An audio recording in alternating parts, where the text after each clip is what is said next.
welcome to this week's Battleborn Update. Every week when Washington, Catherine, Senator Cortez Masto, and I'm Jackie Rosen.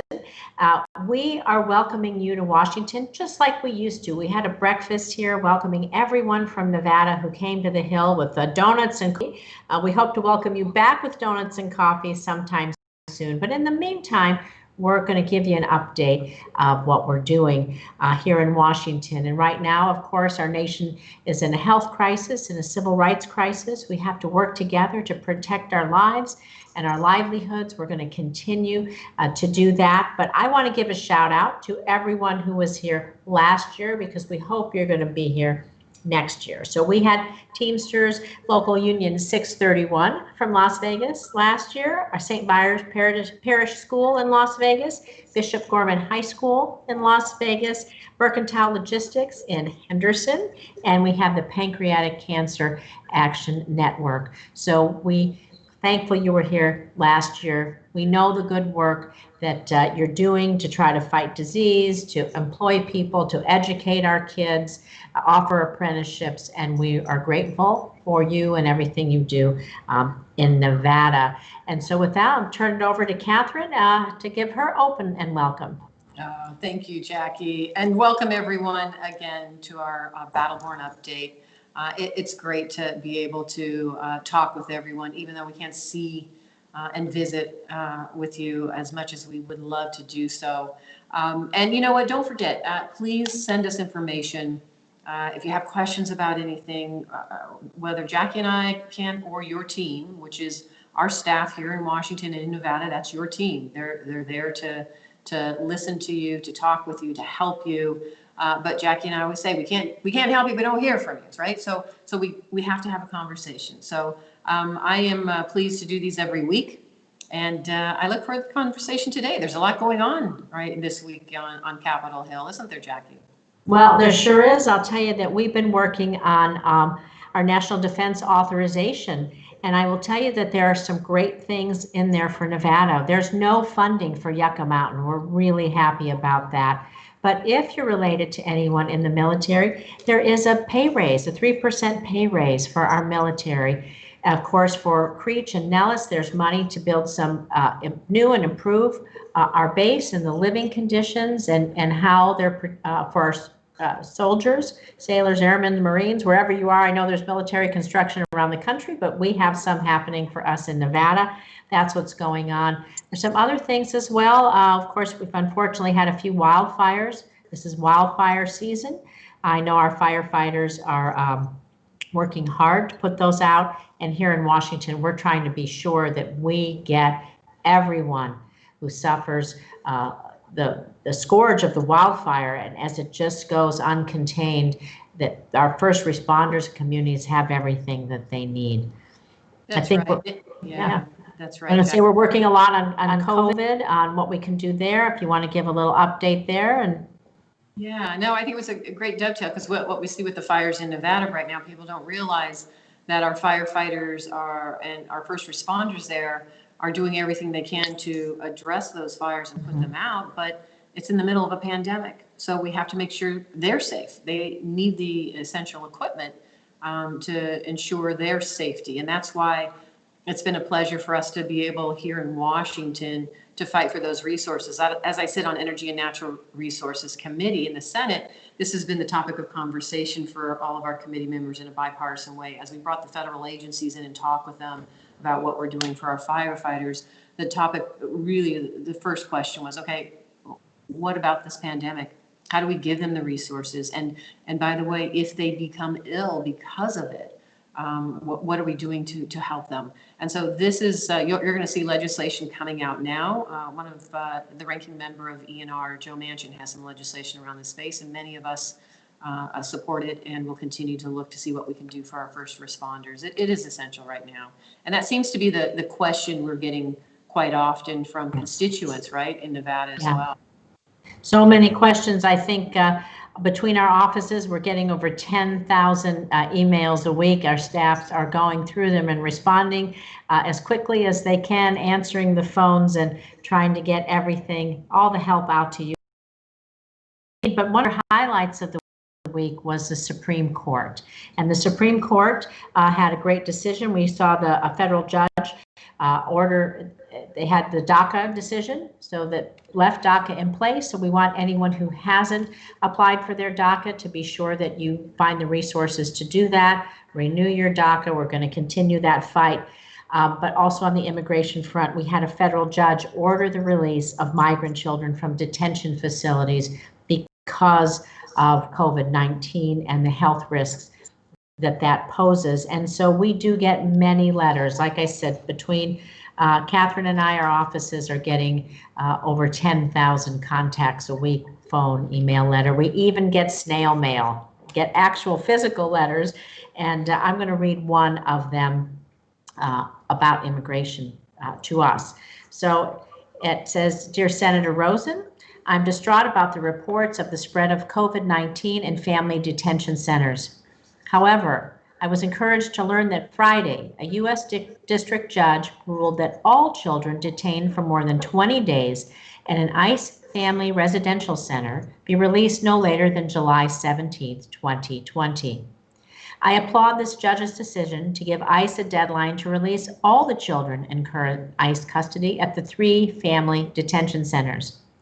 But I'm afraid that ICE may use this court order to attempt to tear children away from their parents again. You must understand that we cannot let this happen. We cannot rip them away from their families. I urge you to take action now and release families together now. Don't let ICE use the deadline imposed by the ruling to quickly deport families. They will only spread the virus in their home countries where they may have little access to resources to combat the disease. Instead, demand that ICE commit to a permanent family unity policy. Please take action to protect immigrant families and children. Thank you for your attention to these urgent matters." And it's signed Rachel from Winnemucca, Nevada. So thank you, Rachel. We're continuing to be sure that we protect children everywhere and our children in detention. And pleased to see this report. And thank you for your letter. Yeah, I agree. I know. Listen, we have been watching and utilizing the oversight capabilities that we have here in the Senate, really to hold these federal agencies accountable. This is it's humane to treat people during a pandemic with safety precautions and giving them the resources they need, the healthcare treatment. I mean, it's who we are as a country. That's what we should be doing with compassion as well. And this is no different. Particularly for these these children.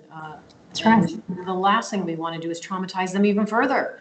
Right. And so, the other thing that is fascinating to me, Jackie, is we have been fighting to stop the spread of this virus. We're not no near a vaccine, right, than we were 2-3 months ago. It's going to be a while before we get a vaccine. So we have to ramp up the testing and the contact tracing. The more that we can ramp that up and get people testing immediately, rapidly, and contact trace, then we can stop sheltering in place as much, right? And start opening our doors more, because then we're able to kind of, and keep those others who have the virus contained and sheltered. That's the goal here. But we don't have a national strategy for testing, not only for increasing, expanding the test, but the supply chain for the test. That's why many of us, Jackie and I included, have been arguing and demanding that this administration just fully implement the Defense Production Act. And allows the federal government to come in with a national strategy for all of us, including the PPE that is so essential for our frontline workers. Here's the deal. We do that, and we give everybody in our communities access to healthcare during this pandemic, we will stop the spread. But we can't pick and choose who gets healthcare. We can't say, oh, by the way, you're not entitled to it, you can't have it. Because if they contract COVID-19, it's still going to spread within our communities. So this idea that we should pick and choose, winners and losers around healthcare is just ludicrous to me. This is a time where we all come together. Listen, this is who we are as a country. We are united. That is our strength. That's why people want to come to this country. That's why around the world people look to us. That's the benefit of being Americans and united. We are compassionate. We help one another. We stand with our neighbors. And that's why I truly believe in this country and know that we will come through this together. In Nevada, we know, right? We're Nevada strong. Right. We've come through so many difficult times, and we're going to do this together. But we can't play partisan politics. We can't pick winners and losers. We just have to stand with one another and united. And so Jackie and I get a lot of questions, thanks to all of you who are out there. And we've asked you to send us questions during this period of time when we are doing our update. And so we received a couple of them. Let me say the first one. This is a question that we received in, and the question is, why hasn't the Senate taken up the HEROES Act? Well, the HEROES Act is a legislation that passed out of the House, and it is the next stimulus package that we need for this country to address the healthcare pandemic that we're dealing with. Unfortunately, it hasn't been brought to the floor of the Senate for discussion or debate. And what has happened is the leader of the Senate, Mitch McConnell, basically said he's not going to even hear or bring the HEROES Act to the floor. So that means now, if we're not even going to bring that to the floor to vote on, we as senators then have to come up with our own package and figure this out. But again, Mitch McConnell is dragging his feet. He's put a pause on any new stimulus package. Doesn't think it's needed right now. And the last thing I heard, Jackie, I don't know if you've heard anything further, but it looks like he's not even willing to take it up until the end of July. Right. Well, this is outrageous. We are both hearing from not only the governor and our leaders in our government affair, our local government, our mayors, our county commissioners. We're hearing from so many people that we still need assistance. We still need a stimulus here. We have highest unemployment rate in the country right now. We have a lot of people who haven't even received their pandemic unemployment insurance. There's so much that needs to be done in our state. And so Jackie and I are both fighting for that funding and demanding that we start that negotiation now, and we should not be waiting. So that's where we are. You see us all going to the floor this week, demanding that we be negotiating that package now. We can't wait until the end of July. Well, and I have to, before I get to the second question, the only thing I'm going to add to that is that coronavirus, COVID-19, it only cares that you're human. It's an equal opportunity virus, and we don't know who it's going to hit and who it's going to hurt the worst.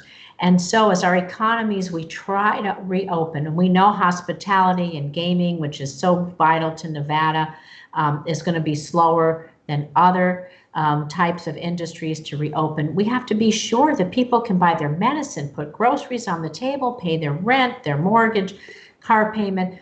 And that is not a Democrat or Republican issue. It's a community issue. And that's what we're fighting for. But on that note, a couple other things that we're fighting for. Another question that we have, and a lot of people wrote in with this question, was that some Nevadans are resistant to wearing masks. How can we ensure everyone is wearing masks to keep our community safe?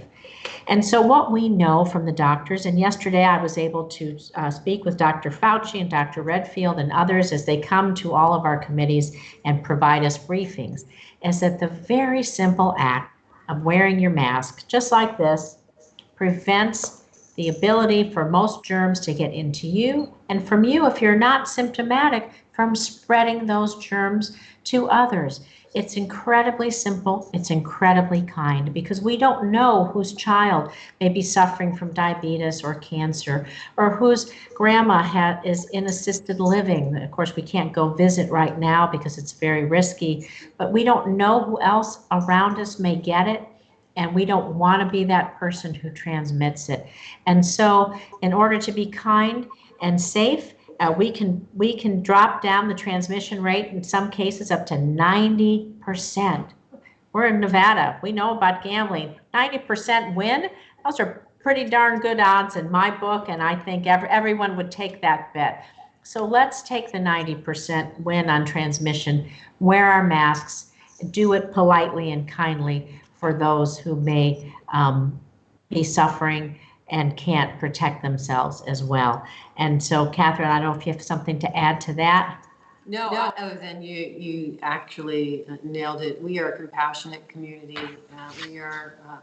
We know that in Nevada. Like I said, we've come through so many things.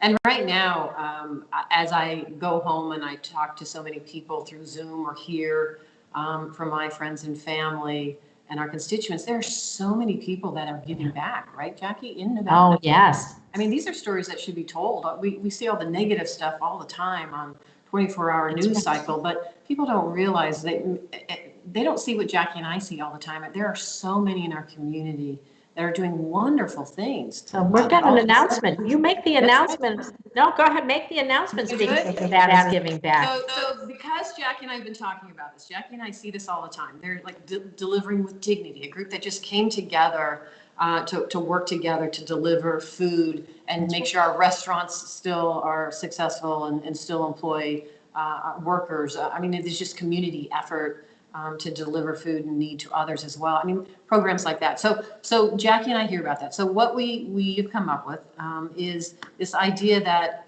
Nevada gives back. We know it. Now we want everyone else to know it. So we're asking everybody that is listening, that if you're out there, if you're all listening, talk to us about what you're doing to give back. We have a new campaign that is Nevada Gives Back. You share a story with us about how you're giving back to Nevada and addressing the issues that we're dealing with in the community. We'll share your story. We'll put it on our social media platforms. We'll share it here. We'll talk about it. I think, I don't know about you, Jackie, but I think there's so many people, including my own family, that are just, they're craving good stories, positive stories, things of hope, things that are out there to show who we truly are, and they're looking for those positive moments. And ways to connect. So sometimes people think, what can I do? I know I connected a group of senior citizens from UNLV that were in a program there, and they said, well, we can make phone calls. Who needs us to make phone calls? Well, Catholic Charities, we connected them with them, and they're making phone calls for well checks for homebound seniors. Sometimes it's simple and having that information. So we have a new hashtag. It's hashtag NV for Nevada. NV gives back. Hashtag NV gives back. Send us a story, send us a picture, send us a video. We're going to figure out how to show everyone how great our state is. And we know up and down the state that people are kind and caring and community minded and are just jumping in to do everything that they can. So you'll watch for that in the next few weeks as we get that rolling. And so I think with that, we've got probably a little bit of time to tell our websites and all the other things that we're doing. Catherine, if you want to do that. Sure, as we close it out. So don't forget, we're only, as Jackie said, we're only as good as all of you, and we have to hear from you if we are going to be able to advocate on your behalf. So if you want to reach out to us, we have the best way is to go onto our website if you're able to. It is rosen.senate.gov, and it is cortezmasto.senate.gov. And share with us information or ask questions on those websites as well. There's a lot of information on how you can seek relief and assistance during this pandemic, but it also has our telephone numbers. So you can call us either in Washington or in our Nevada offices as well. So don't hesitate to use those. And we look forward to hearing from you. That's right. And we will see you soon on our next Battleborn update. Please wear your mask. Please wash your hands. Stay safe. Virtually hug everyone that you know. And we will see you next time.